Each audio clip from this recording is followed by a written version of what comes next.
আসসালামু আলাইকুম এভরিওয়ান, সবাই কেমন আছেন? আশা করি সবাই ভালো আছেন। আজকে আমি বেগুন রান্না করতে চলে আসলাম। তো বেগুন খেলে কি হয় জানেন?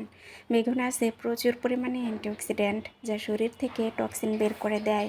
বেগুনে আছে প্রচুর পরিমাণে ফাইবার, যা খিদে কমাতে সাহায্য করে। বেগুনে পাওয়া যায় ভিটামিন B6, ফ্লেভোনয়েডস, যা হার্টের রোগ প্রতিরোধ করে। পটাশিয়াম এবং অ্যান্থোসায়ানিন থাকায় বেগুন খেলে রক্তচাপ ঠিক থাকে।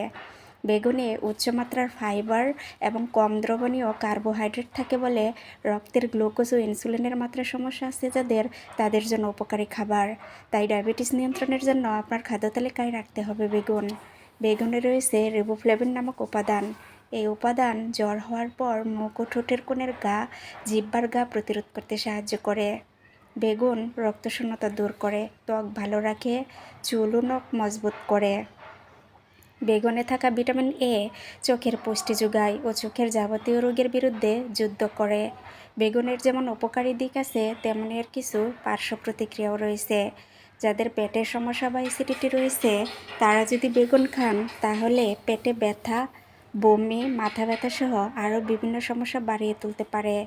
অনেকেরই বেগুনে অ্যালার্জি রয়েছে, তাই যাদের অ্যালার্জি রয়েছে তারা বেগুন খাওয়া থেকে দূরে থাকুন। বেগুনে থাকা অক্সালেট নামক উপাদান কিডনিতে পাথর তৈরি করতে পারে, তাই কিডনি রোগীদের জন্য বেগুন খাওয়া মোটেও উচিত হবে না। তাই সবাই পরিমিত গুড ফুড খান, লাইফে গুড থাকুন। দেখা হবে নেক্সট কোনো ভিডিওতে। শুভকামনা সবার জন্য। টাটা।